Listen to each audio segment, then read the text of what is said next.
Imagine this. A night in Los Angeles, camera flashes exploding like fireworks, reporters pushing and shoving just to capture the moment when a woman steps out of a gleaming black limousine. That woman is Rachel Hunter, a figure of breathtaking beauty, with golden hair shimmering under the lights, piercing blue eyes, and a graceful stride that commands the gaze of the entire world. Yet behind the dazzling glamour, behind the towering billboards in New York and Paris carrying her image, lies a paradox. A girl from New Zealand, almost anonymous, who in the blink of an eye became a global icon. Rachel Hunter was not only celebrated for her angelic looks or her legendary Sports Illustrated swimsuit covers, but also for the storm that followed her in private life. From her headline-making romance with rock legend Rod Stewart to her battles against the ruthless demands of the fashion industry. At the height of her career, she was hailed as the fairy of the catwalk.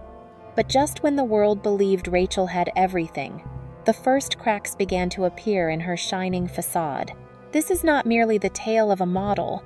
This is the journey of a woman whose life played out like a film where light and shadow were forever intertwined. Within the glamorous realm of the 90-second Supermodels, Rachel's rise and struggles reveal not only beauty and fame, but also the hidden costs within the dark side of fashion, a legacy that remains unforgettable. Rachel Hunter was born on the 8th of September, 1969, in Glenfield, a modest suburb of Auckland, New Zealand. Far removed from the bright lights that would later define her, her childhood was framed by simplicity and hardship. Her parents divorced when she was still young, leaving Rachel and her sister to be raised by their mother, a strong woman who juggled multiple jobs just to keep the family afloat. As a child, Rachel carried a quiet shyness but also an intense curiosity. She loved running through the green fields of her neighborhood, swimming in the ocean, and daydreaming of worlds far away from their small home. Unlike many girls her age who dreamed of becoming teachers or nurses, Rachel often sat in front of the mirror, draping herself in her mother's old dresses, imagining a stage where she could shine. That spark of imagination hinted at something greater, though no one, not even Rachel herself, could see how far it would take her. Growing up, Rachel also felt the sting of judgment. In a society where beauty standards remain narrow, her tall frame, blonde hair, and striking blue eyes didn't always earn her admiration. At times, they set her apart, making her feel like she never truly belonged. Yet within her lingered what could only be described as a hidden energy, a yearning to break free from the ordinary, to push past the quiet boundaries of her suburban life. That silent drive would later propel her into the dazzling but perilous universe of the 90-second Supermodels, a world that promised glory but also exposed her to the shadows of the dark side of fashion. Rachel Hunter's entry into modeling was not paved with certainty. It was born from the collapse of a dream and the opening of another. As a teenager, she had envisioned a life on stage, training tirelessly to become a ballet dancer. Hours were spent in rehearsal rooms, chasing perfection with every graceful movement. But at just 15, that dream was shattered when she was diagnosed with a blood-related illness that made pursuing ballet impossible. The loss devastated her. She felt stripped of direction, as though her future had dissolved before her eyes. Then destiny intervened. One sunny afternoon at Takapuna Beach, Rachel was simply walking with friends, unaware that her life was about to change forever. Her tall frame, golden hair catching the sunlight, and radiant natural presence drew the attention of a local talent scout.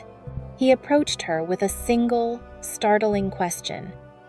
"Have you ever thought about becoming a model?" For Rachel, the idea seemed absurd, almost laughable. Fashion, with its glossy magazines and intimidating catwalks, felt galaxies away from her quiet New Zealand upbringing. Her family wasn't convinced either. Her mother, protective and pragmatic, feared the fashion industry's notorious pitfalls. She worried her daughter would be swallowed by an unforgiving world. Yet curiosity and instinct whispered louder than fear. Rachel agreed to a small test shoot. In front of the camera, something remarkable happened. Her shyness melted away, replaced by a striking confidence. Each photograph revealed a charisma she never knew she had. Those first images quickly made their way into the hands of modeling agencies in Auckland, and soon Rachel was no longer just a local girl. An invitation to New York followed an intimidating leap for a 17-year-old still carrying the awkwardness of youth. But when she boarded that plane, she knew there was no turning back. Rachel Hunter, the girl who once dreamed of ballet, was stepping onto a stage far bigger than she had ever imagined. Within a few short years, she would rise into the ranks of the 90-second Supermodels, discovering both the allure and the unforgiving trials of the dark side of fashion that awaited her. New York in the late 1982nd was a city alive with possibility, dazzling, relentless, and unforgiving. For Rachel Hunter, a 17-year-old girl fresh off the plane from New Zealand, it was both exhilarating and terrifying. She had barely unpacked when her presence began to ripple through the industry. At 6 feet tall, with luminous blue eyes and a smile that radiated warmth, Rachel didn't simply blend into the crowd, she commanded attention. Agencies quickly took notice, and within weeks she had signed with a leading management company, setting the stage for an extraordinary ascent. Her debut on the international runway marked the beginning of a meteoric rise. Unlike many models who appeared stiff under the glaring lights, Rachel exuded a natural charm. She didn't just walk, she performed. Each step seemed infused with a story, every glance a subtle dialogue with the audience. Her ability to project emotion through poise and presence distinguished her from countless hopefuls vying for the spotlight. Then came the breakthrough that would catapult her to global fame. In 1989, Rachel was chosen to appear in Sports Illustrated swimsuit issue. The photographs captured her in sun-drenched bikinis, her youthful vitality and healthy, athletic figure, redefining beauty for a generation. The issue became a sensation, transforming Rachel from a promising newcomer into an overnight star. She would go on to grace the pages of Sports Illustrated several times, cementing her place among the most recognizable faces of her era. As the 1992nd unfolded, Rachel Hunter became a fixture on the world's most prestigious catwalks. Paris, Milan, London, and New York embraced her with open arms. She modeled for fashion's elite. Chanel, Dior, Versace, Valentino, and countless others. Designers adored her versatility. She could embody elegance one moment and sensuality the next. Gianni Versace once famously said, "Rachel doesn't have to try, she simply glows." Rachel's magnetism extended beyond the runway. She quickly became a cover star for Vogue, Elle, Harper's Bazaar, and nearly every major fashion publication. Her face loomed large on billboards in Times Square, while luxury brands sought her out for their advertising campaigns. She embodied the glamour of the age, a living representation of what it meant to be a fashion icon. The media dubbed her the Cinderella of New Zealand, a fairy tale figure who had ascended from suburban obscurity to global adoration. Her personal life, however, amplified her fame even more. In 1990, Rachel shocked the world by marrying Rod Stewart, the legendary rock star more than 2 decades her senior. The marriage instantly turned her into tabloid royalty. Photographs of the glamorous couple filled newspapers worldwide, blending the allure of high fashion with the decadent lifestyle of rock and roll.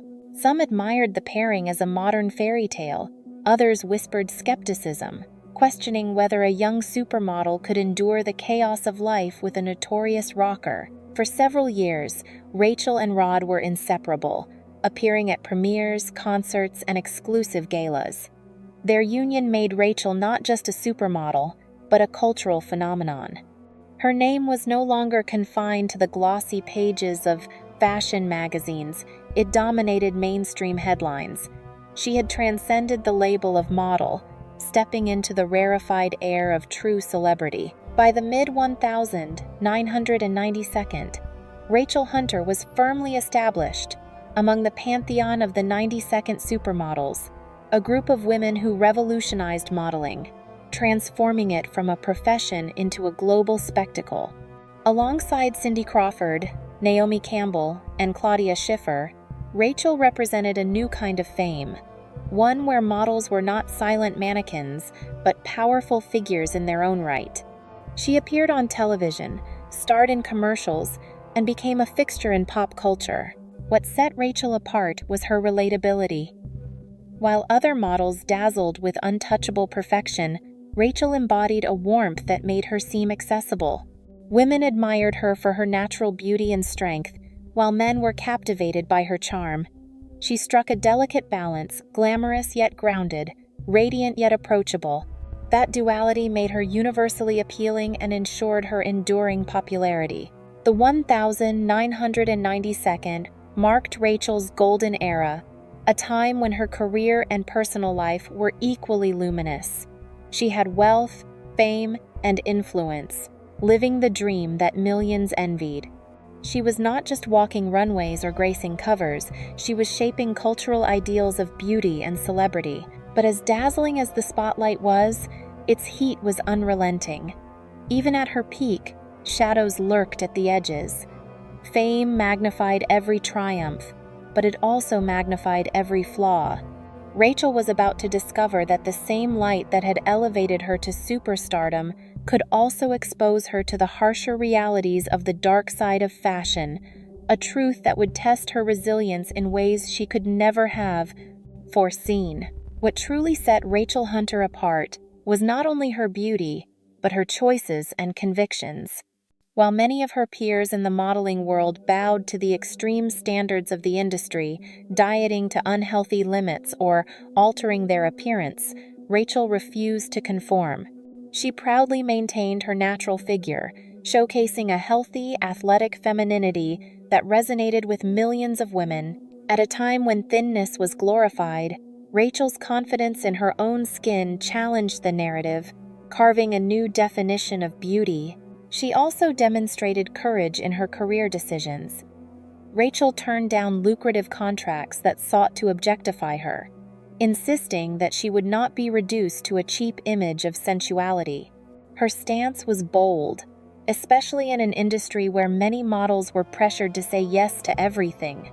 She once remarked, "I want people to remember me as a strong woman, not just a pretty face." That defiance elevated her from being just another model to an emblem of independence, admired not only for her looks but also for her principles. Her difference lay in the way she approached her work. Modeling, for Rachel, was never an endpoint, it was a platform. She used her visibility to inspire women to embrace their individuality. Her image symbolized confidence, strength, and the belief that beauty does not lie in conformity, but in authenticity. Amidst the constellation of 90-second supermodels, Rachel Hunter's refusal to surrender her identity allowed her to shine uniquely. She became more than a face of fashion, she became an icon who dared to defy the shadows of the dark side of fashion. The brightest light often casts the deepest shadow, and for Rachel Hunter, the 1992nd were both the height of glory and the beginning of painful decline.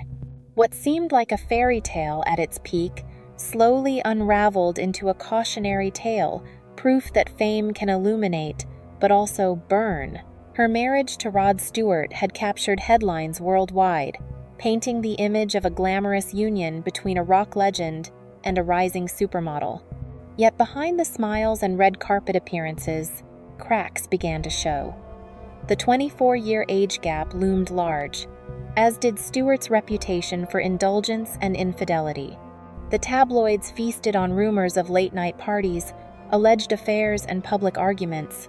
For Rachel, the marriage that once elevated her status now became a prison of scrutiny and heartbreak. By 1999, after nearly a decade together, the relationship collapsed in divorce. For Rachel, it was more than a personal failure, it was an emotional collapse that left her exhausted. She was now a single mother of two, burdened with the dual weight of parenting and salvaging a career that was slipping through her fingers. New faces dominated the catwalks, and the once constant flow of campaigns and covers began to dry up. The woman who had embodied a dream in the 92nd was suddenly forced to confront a different reality. Her era was fading. Adding to her struggles was the merciless clock of the fashion industry. Past her early 30s, Rachel discovered that age was now counted against her. Casting directors and brands preferred younger models, and the industry's obsession with eternal youth became an invisible wall. Under pressure to maintain her image, Rachel endured punishing diets, intense workouts, and relentless media scrutiny. What once felt like admiration now felt like surveillance. Every wrinkle, every subtle change in her body, became fodder for harsh commentary. In the early 2000s, the situation worsened.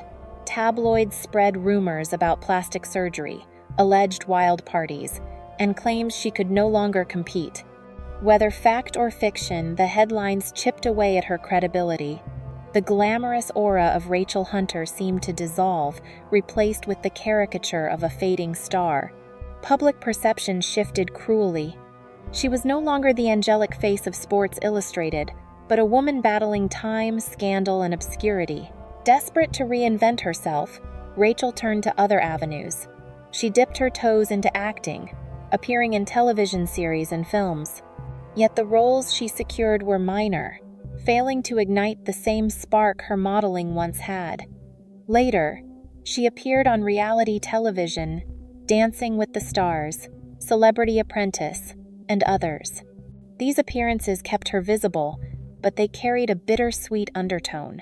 Instead of reviving her career, they gave the impression of a once great star clinging to relevance.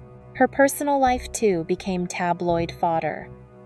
After her divorce, Rachel entered a series of relationships that the media dissected endlessly. Each new romance was framed as a desperate search for stability, often overshadowing any professional endeavors. Slowly, the narrative around her shifted. She was no longer the symbol of empowerment she once represented, but a figure consumed by gossip columns and paparazzi lenses. Yet perhaps the most painful blow came not from scandal or divorce, but from silence. As the early 2000s ushered in a new wave of icons, Gisele Bündchen, Adriana Lima, and others, Rachel found herself relegated to the margins. The industry she had once helped define had moved on without her. In a rare interview, she confessed, "The scariest part isn't getting older, it's when people act like you never existed." Her words carried the ache of invisibility, the cruelest fate in a business built on being seen. In the years that followed, Rachel gradually retreated from the glare of fashion's spotlight. She focused on her children and explored personal projects, including wellness and community work. But the scars of her journey remained etched into her legacy. The price of fame, the brutality of an industry that consumes and discards, the haunting truth of how swiftly adoration can turn into apathy. Rachel Hunter's disappearance from the forefront of fashion was not a sudden fall, but a slow erosion. A combination of personal heartbreak, industry rejection, and relentless public scrutiny conspired to dim the brilliance of a star who once seemed untouchable.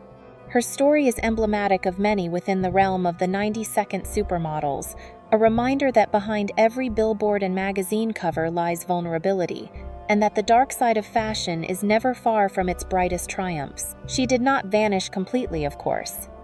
Rachel still appears occasionally in interviews or retrospectives, a reminder of the decade when she defined an era. But for the most part, she chose silence, stepping away from the noise of an industry that had both made and broken her. It is this silence that lingers, the absence louder than any scandal, the retreat more powerful than the rise. Rachel Hunter, once one of the most luminous names in fashion, became a ghost of the glittering decade that celebrated her. Today, when people remember Rachel Hunter, they don't only recall the dazzling covers of Sports Illustrated or the majestic strides on the world's greatest catwalks. They also remember a woman who insisted on living authentically, even when the cost was high. Her career was filled with dazzling triumphs and painful stumbles, but through it all, she proved one enduring truth. Beauty lies not in perfection, but in preserving one's own identity. Rachel's greatest legacy is the influence she had on women who felt trapped by rigid beauty standards. She became proof that natural, healthy femininity could redefine an entire era.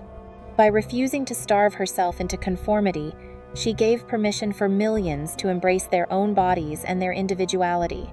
For young models who followed, Rachel's example became a compass, reminding them that true power comes from confidence, not compliance. Though her spotlight dimmed, Rachel Hunter never fully vanished from memory. In an interview, she once admitted, "I never wanted people to think I was perfect. I only wanted them to see that I fought, I fell, and I got back up again." Those words echo as her truest testament, a legacy not of flawlessness, but of resilience. Her story leaves us with an open question. In today's era of fashion, which celebrates diversity and individuality far more than it once did, would Rachel Hunter have been embraced more deeply? Perhaps her journey, both radiant and raw, reveals the timeless paradox of the 90-second supermodels and the haunting truths of the dark side of fashion.